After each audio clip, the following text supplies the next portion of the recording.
chat about this week's Six Nations. I'm delighted to say we've got Matt Williams with us this morning. Matt, good morning to you. How are you? Good morning, Joe. Good to talk to you, mate. Very well, thank you. So we should start with the injuries, because this time yesterday we were speculating about potential changes for the England game. We know that James Ryan is out and we know that Gary Ringrose is out. Let's talk about James Ryan first, because you know, we lost the last time. He didn't play a game against a very good side, but you can clearly see that he's reaching a level of proficiency and excellence that is beyond what we have available to us. How do you make up for it if you're a head coach when you see somebody like James Ryan going out? Well, I think first thing is your attitude. Injury is just part of the game. Like, control the controllables sounds like a cliche, but it's exactly what you've got to do in the week of a big game. That is something that is out of the coach's control. So what can he control? He can control the selection of who he brings in. How does he balance? Does he bring in? Does he move Byrne from the back row into the second row? Does he bring in another back row? Does he leave him there? You know, how you manipulate that situation to maximise the benefit for your team is the only thing you can do as a coach. Because to sit there and say, woe is me, I've lost a great player, which he is, and it's the truth, and the rest of us can do that, but the head coach and the staff just can't do that. They have to get on with the job of preparing the side. It's as simple and as cliched as that. Who would you pick? What would you do? Because obviously Peter O'Mahony comes back into the reckoning, and Tyke Byrne's been brilliant in the back row, but you know, there was definitely a concern that he didn't have the heft for second row, particularly against a team like England, for example. Yeah, well, they're a very powerful pack. We saw that on Saturday. When England functioned, as they did against France, in what was just a fantastic game of rugby. The first half of that game is one of the most entertaining halves of rugby I've seen in many years. It was a belter of a game. You have to match them at their set piece. So I think that if I take you back one little step, you're preparing for England is a different mentality to preparing for Scotland. England are military in their mindset. They love a set battle. They love the set piece. They want a confrontation. And without falling into cliches, but it's exactly how you've got to approach this. You've got to give them what you don't want. So at set piece, you have to match them, but don't give them the confrontation. And how do you do that? You don't run into their head-on battles. You've got to play terror tactics against England. And the biggest terror tactic Ireland have at the moment is their defensive line-out is world-class. Matter of fact, it's the best in the world at the moment. They are just ripping apart opposition ball. And you can't play without the ball. We saw the Scots on Saturday just couldn't play without the ball. Now, James Ryan was integral to that defensive line-out. So rather than, again, to come into cliches, to quote Abraham Lincoln, don't weaken a strength to strengthen a weakness. Tyke Byrne at 6 has been an absolute revelation. I think I was on the show here saying I'd like to see him at 6. Now, I'd like to say I predicted he'd be this good. I didn't. He has been absolutely sensational. Don't put him back in the second row. You've got young Baird there, or you've got other options. I'd go with Baird at the moment. Cometh the hour, cometh the man. And he's a big, big man. You've got to have bulk in that second row to hold their scrum. Because the other thing, the English are scrummaging illegally. A lot of those penalties on Saturday, I thought the referee, Brace, had a very good game. I'm not criticising him, but the referees are guessing the scrum. We're coming back to set play again. Now, if you put Baird in the second row, he's very good in the air. He's young, he's athletic. He can switch on to what Paul O'Connell's defensive line-out is. He's been in the team, so put him there. He's a big dude, so he's going to give you power in that scrum. You need a specialist tight head second rower. Now, loose head second rower as the tight head there.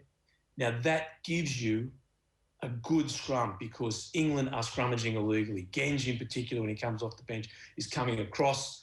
And so you've got to have a really powerful scrum to match their set play. If you can match their set play, you're halfway there against England. If you can't, as the French saw in the later stages of that game when their scrum got in trouble because of the illegal scrummaging, then you're really you're on the ropes. If you match their set play, then you're smart about how you attack, which is getting back on the blind side to them. You've got a bit of a chance against them. But they're a very good side. The Peter O'Mahony issue, obviously, he had a moment of madness, not out of character because it's not the first time this season, so he can't say, oh, look, it's not me, I've never done it. It's literally the second time in the last 15, 20 games that we've seen you do it. So do you say you can go straight back into the team, that's okay, we forgive you, fair enough? Or do you say, I can't put you straight back in the team because the message is wrong? What's the psychological dynamic that you need to be aware of as a coach? Or do you care about any of that and just say, I think you're probably still a better 7 than Connors, and from a defensive line-out perspective, you're world class in that, and so therefore I'm putting you in? Or is it like, well, Will Connors has not put a foot wrong? Connors has been more than not put a foot wrong. He's played very well. I'm sure all the listeners and viewers will remember the tackle he did on Ben Moore there, just on the try line. Was one of the most extraordinary tackles I've seen in years. Van Moore was going to score for all money, and somehow Connors hit him on the try line, and didn't just hit him, spun and kept the pressure on. He just couldn't spin and put the ball down. And Connors has been chopping people down in defence ever since he's got his opportunity. Peter hasn't played for a month. When Peter, I thought Peter was finished a year ago. I'm going to be honest, and I've said this before on the show, and I've got to give Peter huge credit. He came back, reinvented himself, and has played exceptionally well. But he hasn't played for a month. That's a big thing for a flanker. So he's not going to do your 80 minutes. So you're going to have someone on the bench to come on. You're going to disrupt that back row that has functioned very well since it's been together.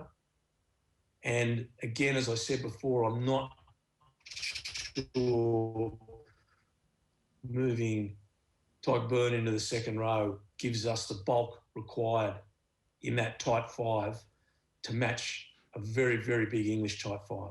So there's a lot to weigh up for the coaching staff. Now, the coaching staff will know better than me. That's the other thing I've got to put out there. When you're with the team day in, day out, you know better. Bringing Peter O'Mahony back in wouldn't be an issue for me. He's done his time, did the crime, do the time, all's forgiven. You can't carry that on. It was done. It's stuffed up the whole Six Nations for that team. Whether that message is something that needs to be reinforced with that group, well, then Coach Farrell knows better than me. If it was me, or you can't keep punishing a guy when he's already served his punishment. It's a tight call. Personally, I wouldn't do it because I don't think he's got the miles on the clock in training and playing for such a big game that's going to be at an incredible intensity. I just don't think he'd be ready for that after a month on the sideline. But again, coaching staff will know better than me. Are we going to see a change on the wing then, Matt? Because that is the other talking point after James Lowe's performance at the weekend. Yeah, I've got to say, yeah. You know, when you're on radio and TV and you know James Lowe's family and friends and partners and are listening, you know, you hate to beat up on a guy for missing a tackle or tackles because, you know, it's humiliating. And I don't want to do that, you know. Like James Lowe's played really great rugby for Leinster. He's played really well with the ball in his hand for Ireland. But it's just got to him at the moment. It just happens at times in players' careers sometimes. There's a lot of great wingers, especially out there, will tell you they had a patch where they didn't defend well. And it's a psychological thing more than a physical thing. Like, he's not scared, we know that. But he just came into that tackle on Sunday, in totally the wrong, body position. And he just put his arm across the ball carrier's shoulder when it was just such an easy tackle to hit him around the ribs. It would have been such an easy tackle. You saw him just hesitate there on the Scottish try. If he showed a little bit more urgency, I think he could have stopped that try before it got to the point where it was. And they're all just little psychological things.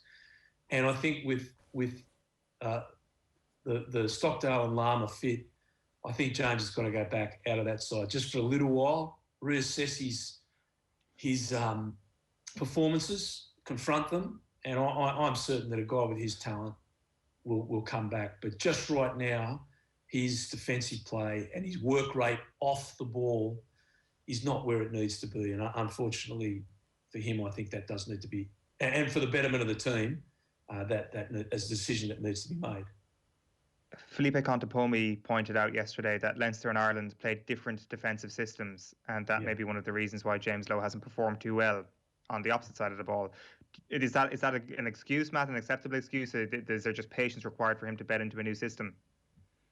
I'm totally in agreement with Felipe, and I would much prefer to see Ireland playing Leinster's system.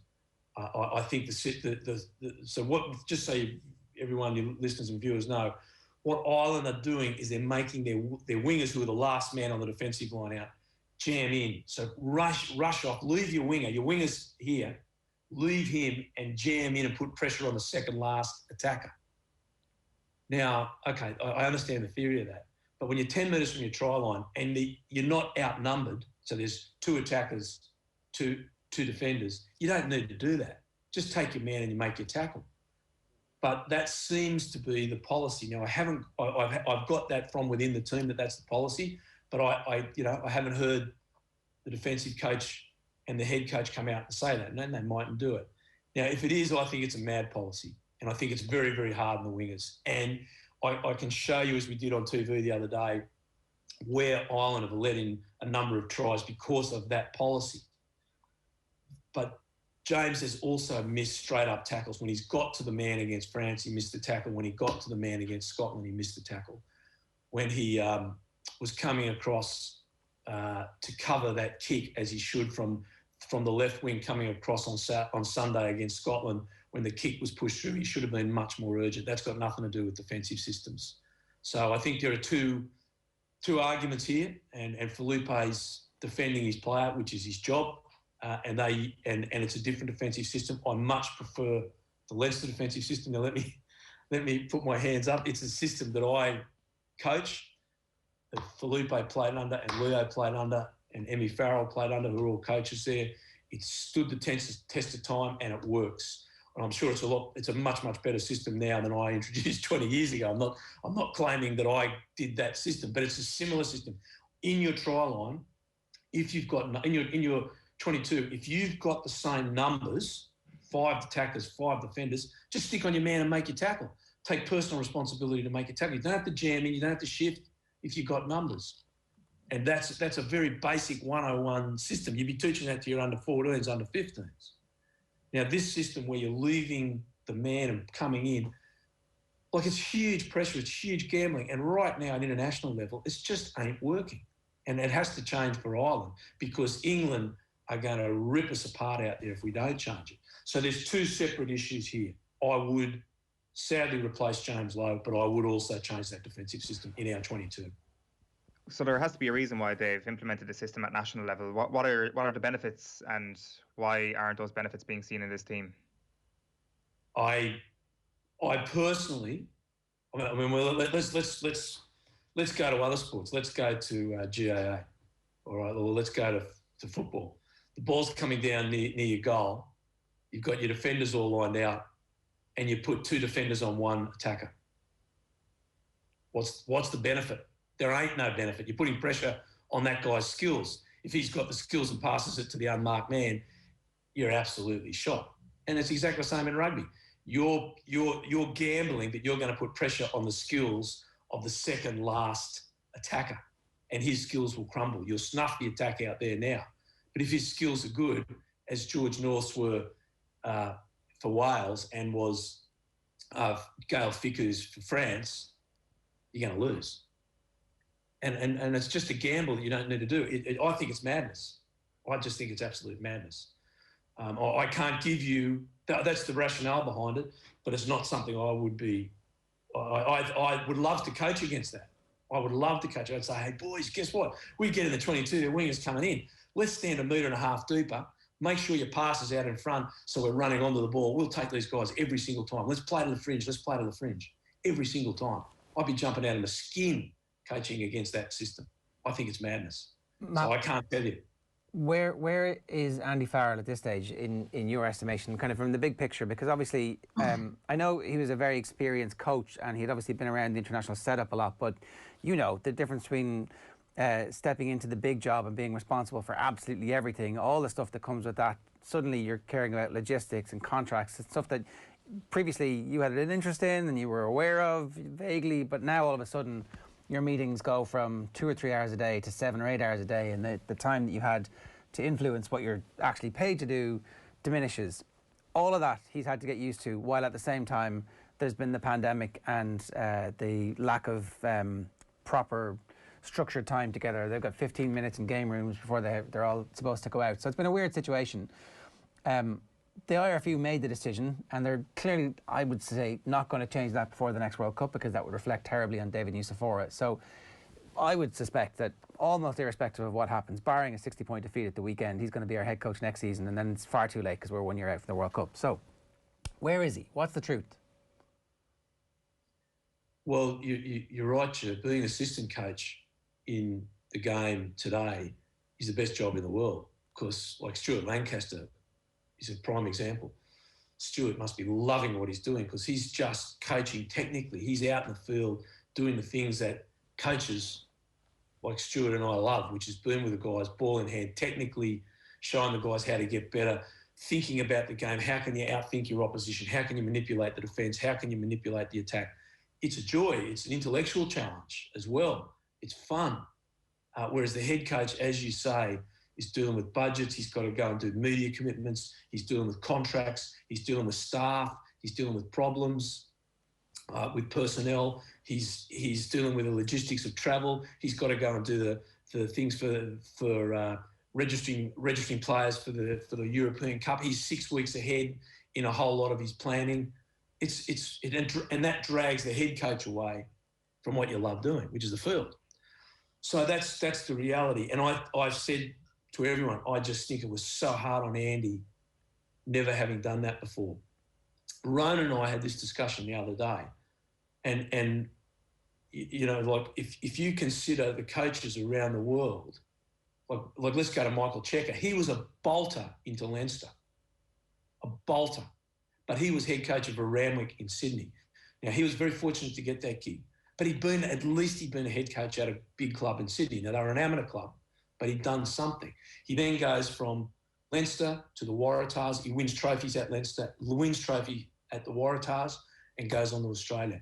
So he's had 6 to 8 years as a head coach before he goes to a national side.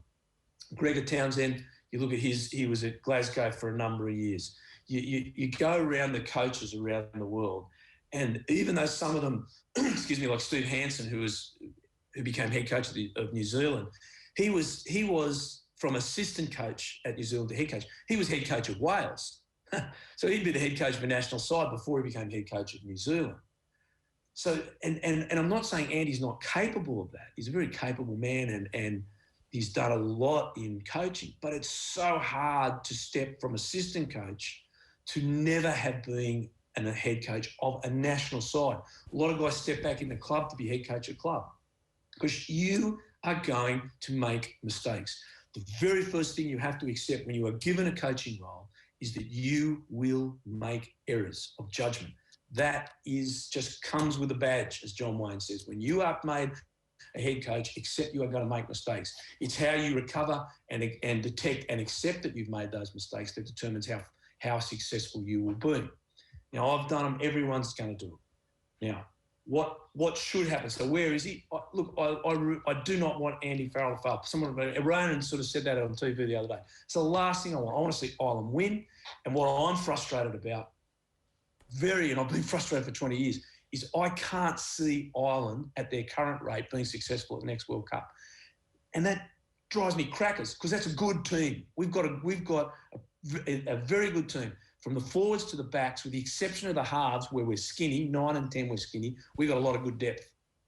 As we'll show this weekend when we lose Ryan and Ringrose, we've got good depth, but our halves haven't. Now, we've got to work at that. But our form and our attack and what we just spoke about defence, like we go to the World Cup with those plans, we're shot. We're not going to get out of the quarters. We might make the corners because we've got a really tough pool. So what I would like, where is Andy? I don't know, I'm not there. But if Andy is going to make it, and I would really strongly advise him to do this, he needs to get some independent guys in, not the IRFU. and they're going to give you the honest truth. It doesn't have to be published in all the newspapers, but it needs to go to him and maybe Nusafora, and to give him a snapshot of where they are. And then you've got to have the courage to think about those recommendations, those reflections that you get on doing a thorough review of your organisation and make the decisions. I'll give you an example of that. Wayne Pivac, to his credit, who was head coach for a long time at the Scarlets, and was also a head coach in New Zealand before he took the Welsh job. He had a terrible 2020. He's got a barrel really pointed at his head. He's in trouble. He does a thorough review. He looks at his defensive coach, who has been with him every second of the journey at the Scarlets, and he makes the terribly hard decision, this gut-wrenching decision, to let his friend and long-term collaborator in defence go. And they bring in another guy, and look what's happened to their defence. Their defence has gone through the roof. Now that's a really awful, horrible situation. It ruptures that relationship. So Wayne Pivac's lost a friendship. You'll never get that back. It's over. But Wales have kicked on. Now Ireland, and I'm not saying I have been in a position where I've had my contract broken by my employer. I hate the word sacked, because usually when you're a coach and you get your contract broken, which is how I put it, and I took them to court and I won. But when you get your contract broken, it rips you apart. It rips your family apart. It puts your children under pressure. It's nothing I would wish on my worst enemy. But if you go into professional coaching, that's going to happen to you at some point. If you stay there long enough, there's only two good coaches in the world, those who have been sacked and those who will be sacked. And it's horrible. Leinster, the same breath, sorry, mate. Leinster did this with Graham Henry. They got him in for 10 weeks or whatever, even shorter period of time. And I think it was actually much shorter than that. It might have been 4 weeks. He came in and had a quick look around, said Joey Carby is their 10 of the future, and very quickly after that they got Lancaster on board. Yep, great. And Graham Henry has been through that process. So they lost to France in the 2007 World Cup in the quarterfinal. All of New Zealand called for the sacking. Sack the coach, sack the coach, sack the coach, sack the coach. They did an independent review, and their review came out and said, wasn't the coach's fault, it was the leadership on the field. These are our recommendations. Keep that coaching group together. They kept them together and they won the next World Cup. So sometimes that review, and the Kiwis do this all the time. They're the best in the world at it. They take their hard medicine, they look at the questions and they do it. We don't have a culture of doing that. And we also don't have a culture of saying with true belief and honesty, win the World Cup. We don't do that. We sort of pay a little bit of lip service to it. Now, that's the reality. Now, I'll tell you why I back that up. If you went to Munster and Leinster and you said, it's okay if you don't win the Heineken Cup, it's okay if you don't get trophies, you get laughed out the door. It's not okay. Munster are getting absolutely dog's abuse because they're making semi-finals. Any other team in Europe would be delighted to make semi-finals. But the culture for the Heineken Cup in Ireland is you win it, boyo. You win it or face the consequences. Now, we do not have the same attitude to the World Cup as we do to the Heineken Cup, and that's wrong. That is really, really wrong. We need to change our attitude. I'm talking about the IRFU, the leaders. They need to change their attitude to demanding excellence from our national side, because we demand it from our provinces. And when our provinces don't deliver, we act and we move. But we're not doing that with the national side, and we need to do that. Not to bash up on Andy Farrell, not to sack him. That's not what I want. I wouldn't want that on my worst enemy. But we do have a responsibility to the jersey. You are only stewards of the team. You don't own the team. When you're a coach, you're a steward. You've got to steward it for 3 years, 4 years, 2 years, and you pass it on to someone else. And the true measure of a good coach is you pass it on to the next guy in better shape than you got it. And that's your gig. That's your job. And that's why you take pride in what the club or something is doing after you leave. If you can hand it on in better shape, then you've done your job. You might not have done a perfect job, but if you hand it on in worse shape, then you've let that club down, or that national side down. But that you have to hand it on better. And right now, when it comes to World Cups, quarterfinal, no one is handing it on in better shape from the World Cup. That cycle has to be broken. And it's not going to be broken by nice guys. It's going to be broken by tough, hard people who are uncompromising, hard-nosed and demand winning. Matt, good stuff. Great to have you with us as ever. Thanks a million for joining us. Love it, boys. I'm pumped up for the day. Yeah, good stuff. Matt Williams, I hope everybody's pumped up after hearing that as well.